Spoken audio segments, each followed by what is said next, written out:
My name is John Parker Hammond. I was born on March 14th, 1928. What follows is a record of certain events in which I took part between the years 1980 and 1997 on an island I will call Site B. Site B was not to be a theme park, but a research station. This was where we did the real work. By 1989, International Genetic Technologies had succeeded in their design to genetically recreate the dinosaurs. It was an unprecedented accomplishment, the pinnacle of 20th century science, a work to rank with the achievements of Galileo or Einstein. But it was not all so easy or so simple as it appeared. One seldom hears the true history of such events, what happened at the place where the world changed, how it began, what were the reasons, what was the cost. In Gen Reception, I planned that someday visitors, scientists and politicians would be welcome here. A Nobel Prize or a financial empire awaits somewhere in a darkened room, in a dirty, derelict building, somewhere in the Pacific. It was the flowering of an ambition born 50 years ago. 50 years struggle come to this. I left home at 15 with a rather romantic idea of seeking my fortune. I remember the train ride south in my best clothes, eating an apple. The entire world before me. When I came to London, I had neither fortune or education nor connections. Nothing. The mysterious John Hammond, shady investor, multimillionaire, jovial mad scientist.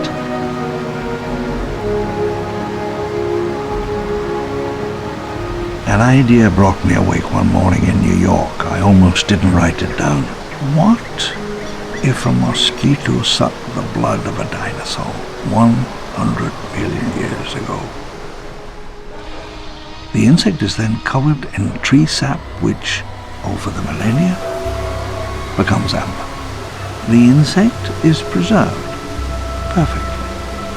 But you see, and here's the clever part, wouldn't the dinosaur blood be preserved as well? The blood holds DNA, a tiny spiral of genetic code. Abracadabra.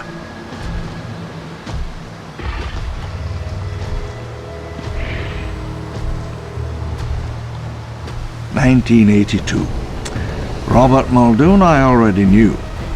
Dennis Nedry I found in Cambridge, and despite his idiosyncrasies, he was years ahead of his competition. Dennis fancied himself quite the hacker. He had his own locks for his doors. His office decorations were quite outside company regulations.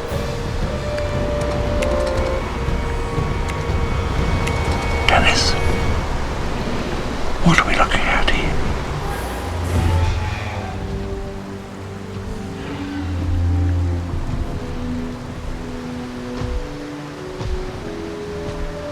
Sunlight angled down through the dusty air in Norman's office, and I leaned against a solid oak table as I outlined my plans for international genetic technologies.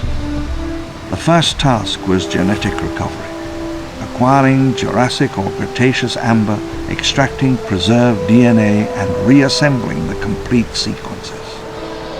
Bringing it up the well, we called it. I spared no expense, permitted no failures. In 11 months, Site B became the most powerful genetics facility in the world. If we succeeded, the InGen technology would be historic. We were planning to conquer time's power over life, its power to extinguish and erase. It would change all our lives, as profoundly, as irrevocably as the atomic bomb.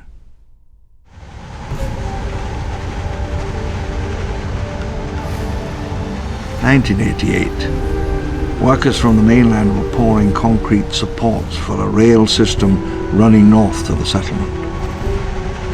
In the winter, we began building the supports for the elevated transit system that would unify the island. Concrete towers rose through the jungle canopy. Curving up out of the southern basin, the Atherton Causeway would bring visiting scientists north from the southern beach. Henry Wu was an only child from Ohio, a prodigy. He gained early attention for his undergraduate thesis at MIT. Dr. Wu's laboratory was a mystery to me. I never finished my schooling. I had a child's idea of science, test tubes, explosions, and miracles. It was strange to move from the field, the hot sun, dirt on one's trouser cuffs, into the cool, sterile darkness of the lab, the sharp tang of the preservative chemicals, the coolness and hush of the sterile chamber, the daily ritual of decontamination. The centrifuge whirred night and day, the slow alchemy of genetic replication. The clear fluid held a cloudy layer of DNA strands. 3 Cray XMPs move more data faster than any computer center in the Americas. Site B was fully centralized and computer-controlled, the same design that became the Achilles heel of Jurassic Park. Diagnostics, communications, security, all ran through the computer. Accordingly, computer security was paramount, the tightest on the island. Left to itself, the facility reverts to minimal power, chiefly battery-powered security systems. It can sustain itself almost indefinitely.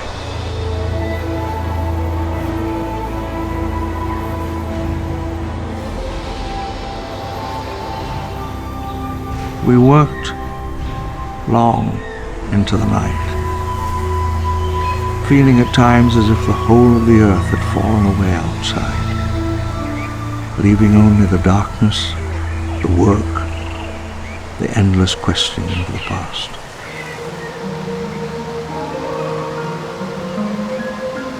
It was in the last days of genetic recovery, and at this point, nothing was certain. Was the DNA there? Could we bring it back? Up the well? In a quiet, locked room, the extinction of species, the history of life on Earth, is being methodically reversed. It was 3 a.m. The room was strewn with soda cans, and for the 100th time, we ran the extraction sequence.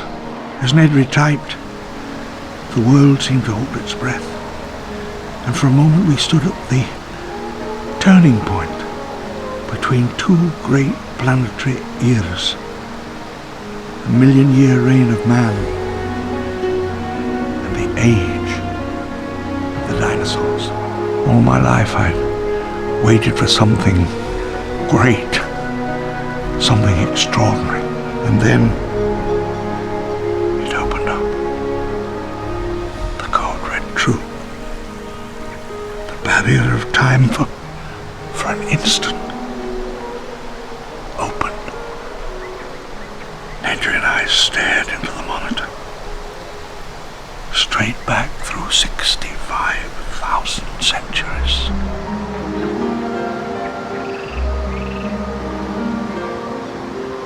I began to have my first inkling of the seriousness of our work, how deep the well was.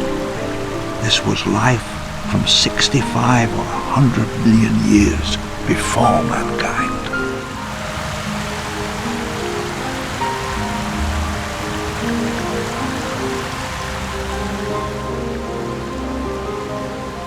By 1983, we held 13 new patents, the greatest discovery of the 20th century.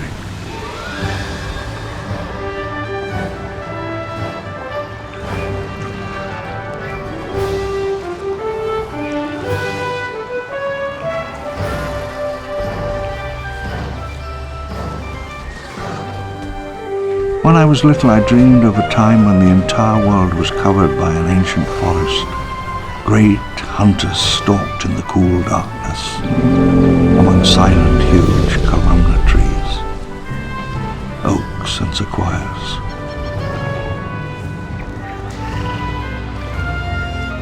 My work lies where I left it. If there was anyone brave enough and clever enough to take it and return the keys to time, perhaps the foundation of a new empire. I can picture them moving cautiously through the dusty rooms in bulky biohazard gear, clutching rifles, poring over our records, reading our files. As I write this, tiles are cracking, smeared with windblown dirt and animal tracks. Thick tree roots are pushing up through the asphalt. The island settles itself, beginning to erase all trace of us. The technology, the real trick of it, is still in there, in a darkened room in an empty building with a dirty floor. It waits. The flashpoint, the origin of Jurassic Park. Creation is an act of sheer will. Next time, it'll be flawless. Building the town was hard.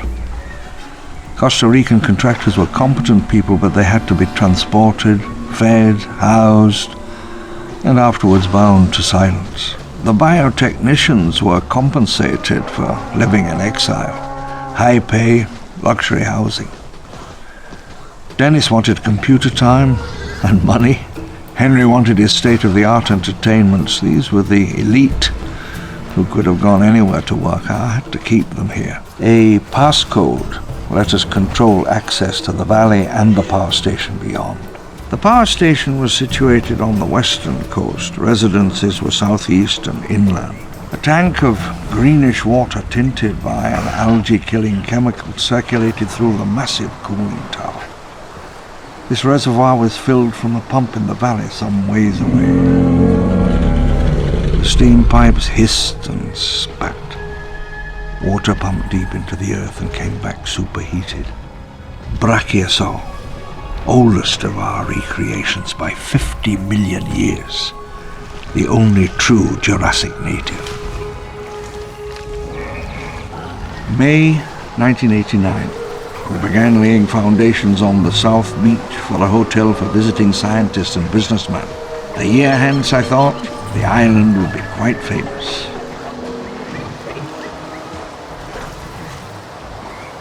The main laboratory and administrative buildings, this was where we made our discovery, where the real magic trick happened.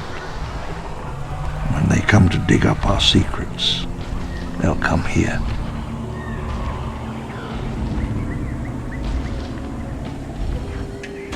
In 1989, the park was nearly complete. Our investors demanded on-site approval, and I, idiotically as it now turned out, believed we were ready.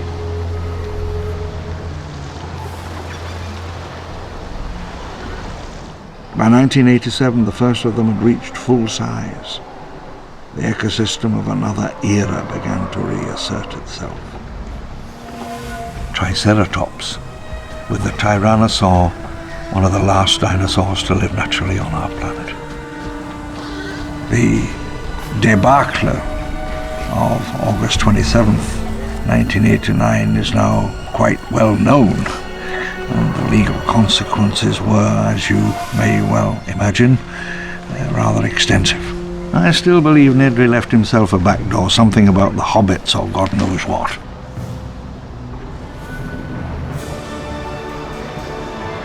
I'm sure you've heard the rest of the story on the television news or in the tabloids. 2 German technicians were accused of conspiring to walk out with crucial research materials. They had planned to breach the main computer vault and remove some of the data stored there. No proof was ever found. Keyboards rattled into the early morning. Ranks of green CRT screens displayed collated genetic data.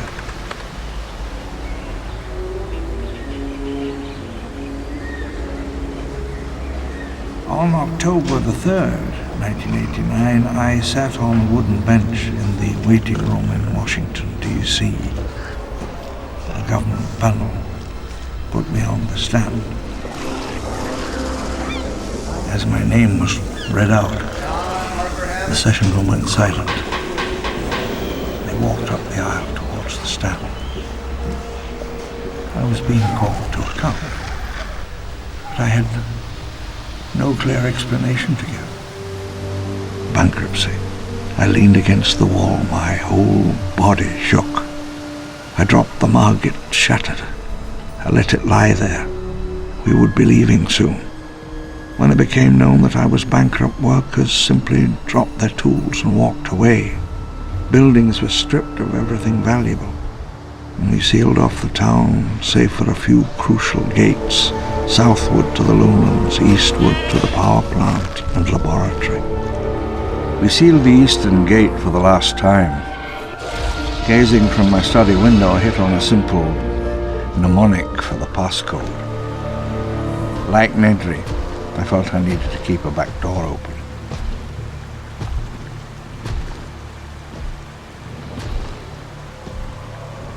I gave myself over to the strange, lonely discipline of the market, investment strategies and profit. I stood apart, master of codes and lost worlds of heat and cold, and the sleep of 100 million years. A lost world is a sort of scientific myth, an evolutionary scenario in which an ecosystem is isolated and preserved. The rest of the world changes, leaving a tiny, fragile pocket where ancient species survive. On that last day, I stood apart from the rest of them. The helicopters were setting down. Before me, the jungle spread out, and I saw that a savage, primal age had begun again. Come on, son. Get us out of here.